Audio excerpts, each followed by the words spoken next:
छोटे व्यक्तियों पर तो उन्हें बहुत प्यार आने लगा, और यदि कोई प्रतिष्ठित शान वाला व्यक्ति उनके पास आ जाए तो वो उन्हें अच्छा नहीं लगता था। और यदि कुछ पूछताछ अगर किसी ने कर ली तो उसका उत्तर भी वो बहुत ही दो शब्दों में, यानी बहुत संक्षेप में ही देते थे।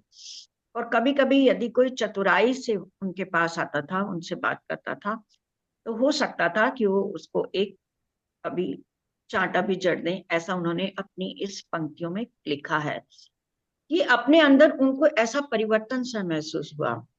और भी कई प्रकार से वो अपने को शक्तिशाली अब अनुभव करने लगे थे। पहले ही हर प्रश्न का उत्तर उनको मिल जाता था, और अब तो सदगुरु आ भी गए थे उन्हीं के अंदर, तो वो हर तरह से अपने आप को शक्तिशाली अनुभव करने लगे। एक बार महाराज जी ने एक गांव में किसी औरत के रोने की आवाज सुनी। पता लगाया तो मालूम हुआ कि एक विधवा स्त्री के एकमात्र जवान बेटे को सांप ने काट लिया है, और वह मरा सा हो गया है। महाराज जी के हृदय में करुणा का प्रवाह रोके न रुक सका, और उधर वह स्त्री भी बेचारी उनके चरणों से लिपट गई। एक ही बेटा था माँ का, और वो विधवा भी थी, उसका पति भी नहीं, और एक ही एक जवान बेटा उसका, और उसको भी सांप ने काट लिया। इतना वो बिलख रही थी, रो रही थी कि महाराज जी के अंदर भी करुणा का संचार हो गया, वो भी द्रवित हो गए। महाराज जी के हृदय में करुणा का प्रवाह रोके ना रुक सका, और उधर वह स्त्री भी बेचारी उनके चिन्हों से लपट गई। छोड़े पैर न उस बुढ़िया ने चक्कर में फंसा खड़ा, श्री सदगुरु महाराज करेंगे कृपा, मुख से निकल पड़ा।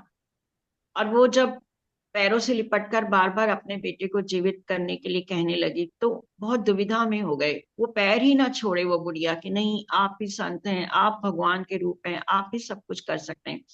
तो सदगुरु महाराज क्या करते थे कि क्योंकि उनके अंदर सदगुरु महाराज जी की बैठक थी, और सारी चीज वो उन्हीं पे डाल के चलते थे, तो उनके मुंह से हमेशा यही निकलता था कि सदगुरु महाराज जी कृपा करेंगे, सदगुरु महाराज जी कृपा करेंगे, ऐसा उनके मुख से निकल गया। नहीं उठाना सूर्य उदय तक, जल प्रवाह भी मत करना, कि आप इस बच्चे का अंतिम संस्कार मत करना, और इसको सूर्य उदय तक ऐसे ही रखना, और इसका जल का प्रवाह भी मत करना। गुरु महाराज ठीक कर देंगे, श्रद्धा चरणों में रखना। और ये और कह दिया कि गुरु महाराज की कृपा से सब ठीक हो जाएगा, बस तुम गुरु जी के चरणों में श्रद्धा रखना। इतना कहकर महाराज जी उस गांव से चल पड़े।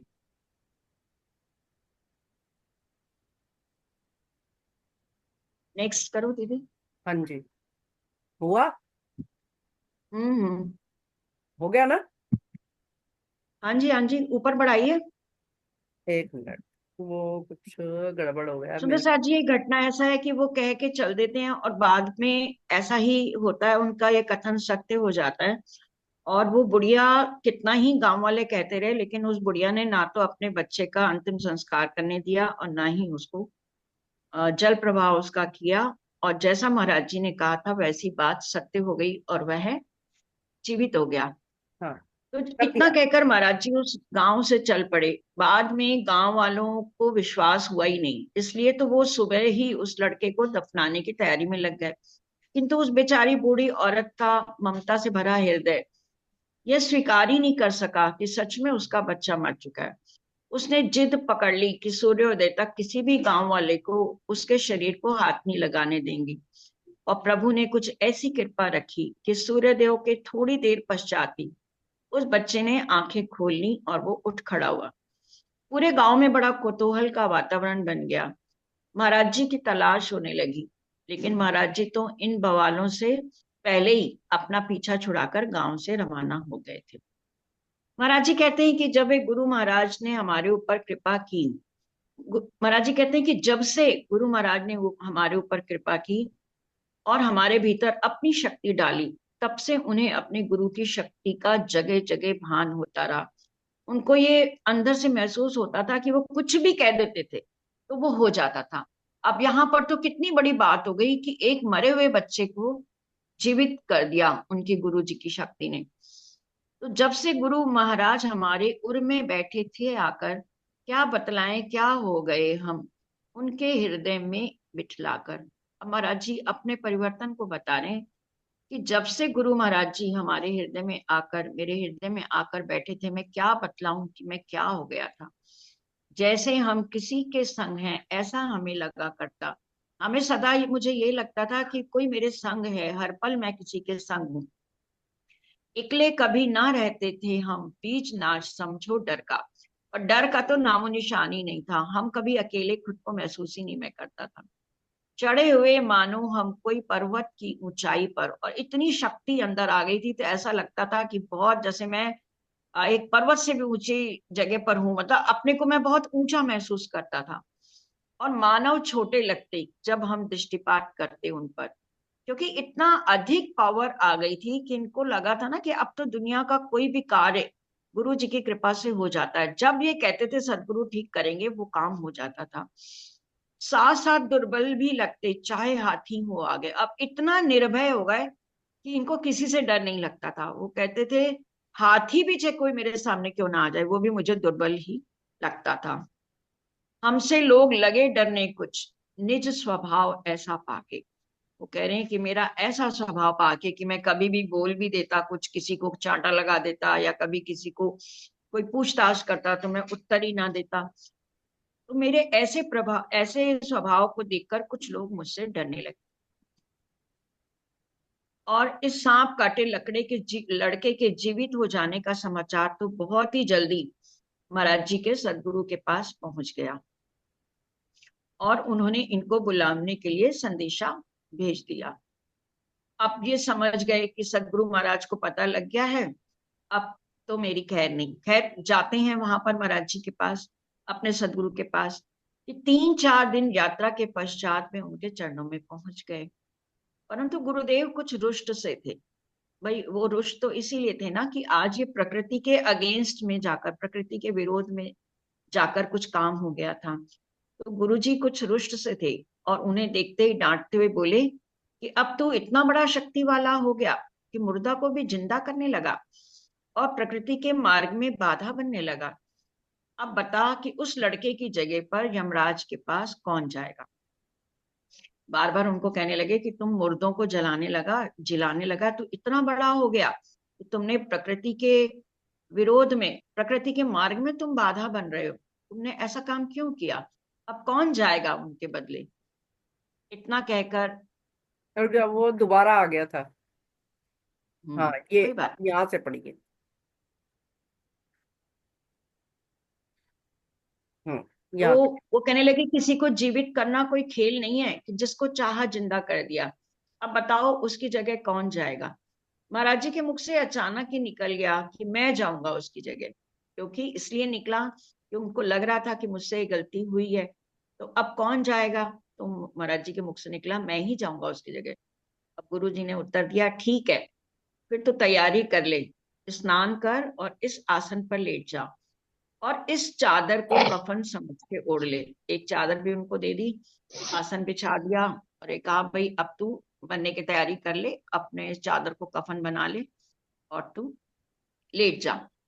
और ऐसा ही उन्होंने किया। महाराज जी ने लेट गए उसको उसके आसन पर, और रम गए हम अपने ख्याल में, ज्ञात नहीं क्या हमने किया। कुछ क्षण में आई अचेतना, बाहर ज्ञान समाप्त हुआ। तो वहां हम अपने ही ख्याल में आंखें बंद करके लेट गए, और थोड़ी ही देर में हम अचेतन से हो गए। बाहर की दुनिया में क्या हो रहा है मुझे कुछ पता नहीं चला। कितनी देर, कितनी देर रही ये हालत कुछ अनुमान नहीं इसका, लेकिन आंख खुली अपनी तो अजीब ही था नक्शा। दीदी देखना, कोई सुंदर साथ में मैसेज डाल रहा है। नहीं नहीं, मैंने कोई एंटर है कर कोई? लिया है, मीनू को भी। एक, मीनू सलूजा को भी कर लिया। किसका हाँ मैसेज? एक बादल, बादल वाला कोई आ रहा है।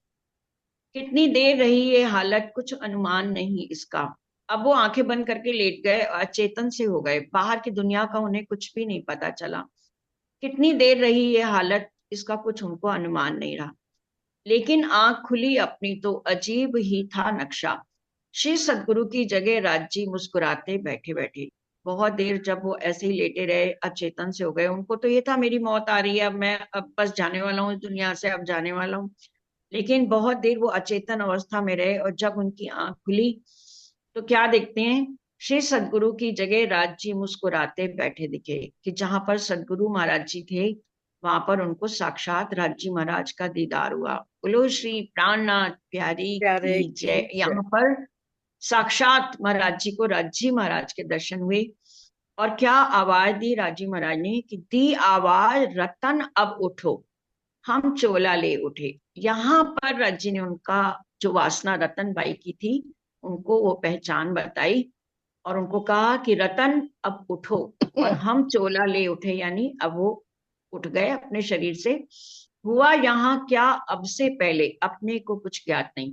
और इससे पहले क्या क्या हुआ महाराज जी कहते हैं मुझे कुछ भी यहाँ ज्ञात नहीं, मुझे याद ही नहीं। लिपट गए श्री राज चरण से, लिपट गए श्री राज चरण से, चारों चरण में झुकी जमी। सावधान हो रतन बाई सुन जो चोला तुमको बख्शा।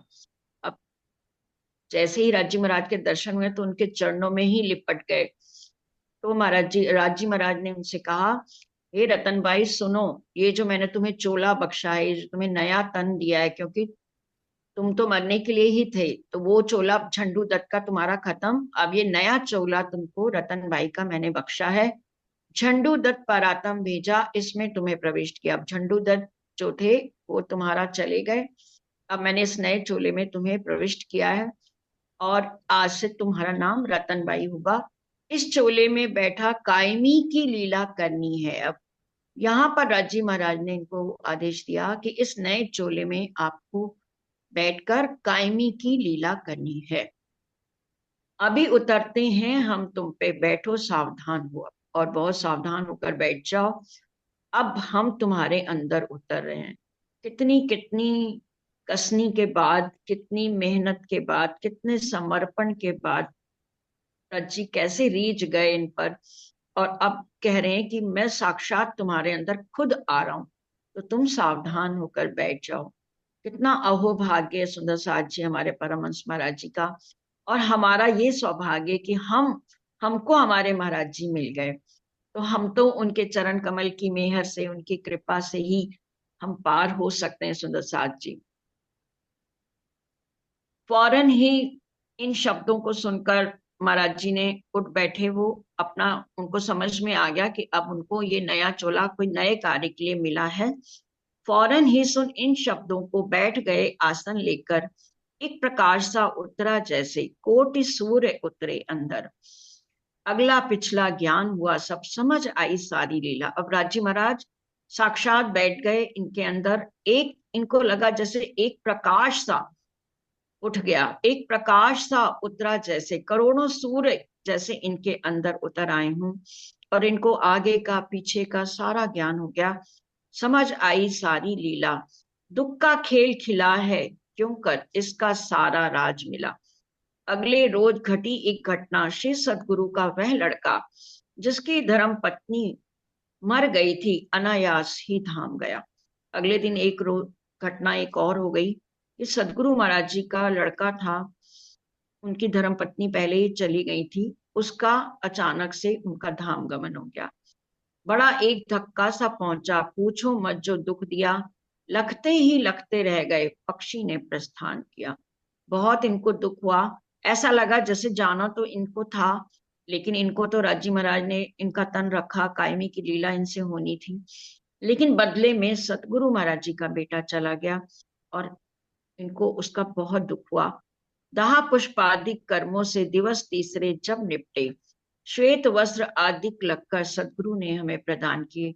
अगले दिन जब उनके बेटे का दाह संस्कार और सब किया, तो श्वेत वस्त्र इनको सदगुरु महाराज ने बख्शे, इनको चोला दिया कि श्वेत वस्त्र आपको पहनने हैं।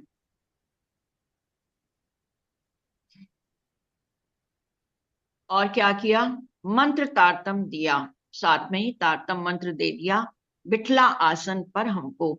इस प्रकार की संपदा कर सदगुरु से प्राप्त शक्ति अपने बीच में ऊंची जची हमें पर्याप्त। जहां मौज हो जाओ विचरो, इस प्रकार आदेश मिला। श्रीमुख से आज्ञा पाते ही गुरु गृह से प्रस्थान किया। अब यहाँ पर उनके गुरु जी ने उनको कह दिया, सफेद चोला पहनाया, तारतम दिया और कहा कि अब आप अपने कार्य में जाओ। आपको राज्य जी ने जो आदेश दिया है आप उस पे जाओ, जहां आपकी इच्छा हो, जहां मौज हो वहां आप चले जाओ। सुंदर साहब जी, आज मीटिंग मैंने थोड़ी जल्दी शुरू कर दी थी, तो प्रणाम मुझे दीदी। लग रहा है मैसेज ये आ गया है। कायमी की लीला थोड़ा एक्सप्लेन करेंगे, कायमी की लीला क्या होती है? प्रणाम दीदी। आज इसका थोड़ा आज पेज में सुंदर साथ जी, गए। आज टाइम 7 मिनट रह गए हैं। हाँ, अ, तो कोई भी एक जना बोलना चाहो बोल सकते हैं। हाँ, वो कॉलेज नीरू जी ने कुछ लिखा हुआ है, वही बोलेंगी। हाँ नहीं, मैं वो एक पूछ रही थी कि आज जो आया था अभी, हमने पढ़ा कि हमारा उनको बोला कि कायमी की लीला आपके तन से होनी है, तो कायमी की लीला थोड़ा एक्सप्लेन कर दो क्या होता है। कायमी की मंग, लीला, मुझे जहां तक, हाँ आप बोलो बबीता, आप बोलो। मैं ये बोल रही हूँ बीच में एक पेज मिस हुआ है। नहीं नहीं, दीदी ने मिस नहीं हुआ, वो रिपीट हो रहा था, मैंने चेक किया। अच्छा, हो हाँ, सकता है। क्योंकि लड़के को जीवित किया ना, तो वो दोबारा से वही आ रहा था। ये इसीलिए, ये ओके। देखिए, ये पिछला पेज है ना, ये घटना धर्म पत्नी मर गई थी, दोबारा आ गया ये वाला। तो इसलिए मैंने उसको स्किप किया है, क्योंकि वो दोबारा आ गया था। हाँ, नहीं, इसमें एक बहुत इम्पोर्टेंट वाला पेज था, वो मिस कौन हुआ है आई कौन सा थिंक। आप बताओ, इससे पहले देखिए यही था, ज्ञात नहीं हमें इससे क्या किया। आगे चलो आप। हाँ, और पीछे करूं? हाँ, नहीं नहीं, आगे आगे चलो, नहीं आगे नहीं, चलो दीदी, जो पुश। क्योंकि जहां तक पढ़ा है उससे पीछे कर रही हूँ ना। अच्छा। हाँ, हाँ इससे तक पढ़ लिया था ना, इससे हाँ, अगला पेज ये बताना पढ़ दीदी। लिया था, ठीक है ना। हाँ जी। तो इसके बाद देखो, फिर से वो दोबारा आ गया था, वो जीवित रिपीट करना। हुआ था, पेज एक बीच में ये रिपीट हुआ था जीवित जो आपने करना आगे कोई किया। खेल नहीं, तो ये दोबारा आ गया था, बबीता जी। जी, तो कायमी की किला के ऊपर एक आगे कुछ लिखा हुआ था, आप एक बार थोड़ा सा और आगे चलो। आगे, अच्छा, जो आज पढ़ रहे थे। हाँ हो जी, हाँ सकता है जी। वो कल आए प्रसंग बबीता, हो सकता है वो कल आए। नहीं ओके, हो सकता। हाँ, क्योंकि ठीक है, मैं मैंने उसके पूरा बाद ना एक बार पढ़ तो रही हूँ साथ साथ, मैं साथ साथ पढ़ रही कायमी हूँ। की लीला, मुझे लगता है जैसे अपनी वाणी में जो कायमी बहिश्तों में है वो चीज है क्या? जैसे वाणी में लिखा है ना, जीवों की कायमी होनी है बहिश्तों में, तो वहां पर तो वैसे वो जो बात लिखी है कि वो योगमाया में होनी है, वो जीवों की जो हाँ कायमी जी, होनी है। हाँ जी, हाँ लेकिन जी। मुझे लगता है महाराज जी के चरण में जो भी आ जाएगा वो भी अखंड कायमी का सुख प्राप्त करेगा। मुझे ऐसा इसका हुआ विचार कि कायम क्या है, कि अपन को आवागमन से ही तो मुक्ति करनी है ना। तो हाँ मतलब जी, हाँ सच्चा जी। अखंड सुख इनके अंदर भी राजी महाराज की वैसी ही शक्तियां आ रही हैं जैसे इंद्रावती जी के अंदर आई थी। आगे जाके ये भी लिखेंगे कि पूरी 5 शक्तियां मेरे अंदर वैसी ही आई। तो जैसे पन्ना जी में हम मानते हैं ना, वो मुक्ति पीठ मानते हैं कि यहाँ पर जो भी आएगा वो मुक्त होगा। तो वैसी ही महाराज जी के भी स्वरूप को वो महिमा मिली है कि जो भी इनके हाँ चरणों जी, में भी आएगा उसको कायमी मिलेगी, वो मुक्त होगा। ऐसा मुझे समझ जी। में आता है। और भी सुंदर साथ जी इस पे थोड़ा विचार करके बताना। बबीता आप भी बताओ अगर कुछ मालूम है तो कायमी का। जहां तक मैं समझती हूँ कि प्राणनाथ जी के टाइम पे जागनी लीला की बात हुई थी, कि जागनी हाँ लीला उनके द्वारा जागनी की जाएगी, सुंदर साथ की रूहों की जागनी होगी। और इनके टाइम पे कायमी की लीला थी, मतलब कायम किया जाएगा, कायम होंगे ये सब अब। मतलब जैसे ब्रह्मांड कायम होना है तो वो लीला। ब्रह्मांड के अलावा हम, हमारी रूह भी अंदर कायमी होगी, उसकी अंदर से कायमी होगी। वो एक जगह स्थित हो जाएगी। कायम होना हाँ मतलब एक हाँ जगह स्थित हो जाना, एक जगह पे टिक जाना, तो उसकी वो कायमी हो जाएगी। तो मेरे हिसाब से हाँ जो कायम की लीला की बात थी, वो कायम करना इनको जो सौंपा गया था, वो सबकी कायमी का काम सौंपा गया था। जागृत करना एक अलग चीज हो गई, उसके बाद में जागृत होने के बाद में भी कायम होना एक अलग चीज हो गई, जहां तक हाँ मुझे हाँ समझ में। बिल्कुल। हाँ हाँ, नहीं नहीं, सब लोग अपना सहूर कर रहे हैं, हाँ बिल्कुल सही बात है मतलब कि मेरे कायमी मतलब उसको दोबारा जन्म उसमें नहीं आना पड़ेगा ना, बाकी दोबारा जन्म नहीं लेना पड़ेगा। एक ही के साथ कायम हो जाना, एक ही के साथ, एक ही के लिए, एक की पहचान होके उसके साथ, उनके उनके प्रति कायम हो जाना, कि फिर आप हिलना नहीं है, आपने इधर से उधर नहीं कहीं और देखना। एक ही के लिए वो मतलब कायम हो जाना, एक जगह पे कायम हो जाना, एक के साथ जुड़ जाना, ये चीज मेरे हिसाब से कायमी का मतलब ये होना चाहिए। और कुछ समझ में आएगा तो मैं शेयर करूंगी। हाँ करना, क्योंकि राजीव महाराज आदेश दे रहे हैं ना रूहों के लिए। जी जी। तो मुझे लग रहा है इससे बड़ा बड़ा लीला कुछ उनसे होनी है, कि जैसे प्राण, जब तक ये ब्रह्मांड समाप्त नहीं होता तब तक जो जो रूहें इन पर ईमान ला रही हैं और वो उनकी डेथ के बाद वो दोबारा नहीं आएंगी, तो इनके चरणों में वो कायम होती जाएंगी, मुझे ऐसा लगता है।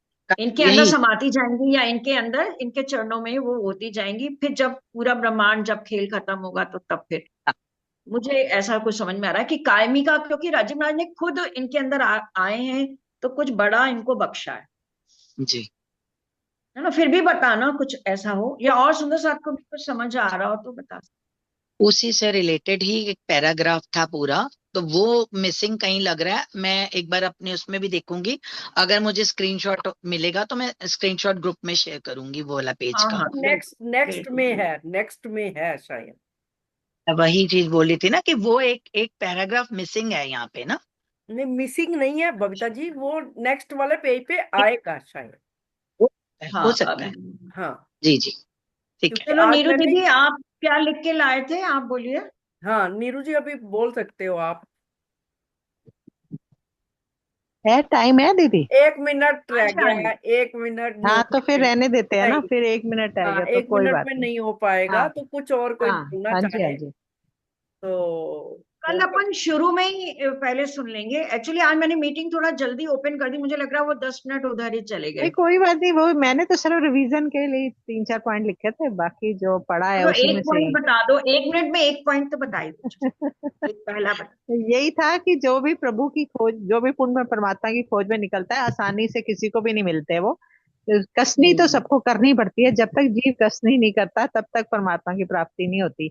जैसे देवचंद्र जी, हाँ जिनके मन में बचपन से ही आ जाता है कि मैं इस संसार का नहीं हूँ, कहीं और का हूँ, वो खोज के लिए जब भी निकलते हैं तो उनको कसनी करनी पड़ती है, उस जीव को खूब कसनी करनी पड़ती है, तभी प्राप्ति होती है परमात्मा की।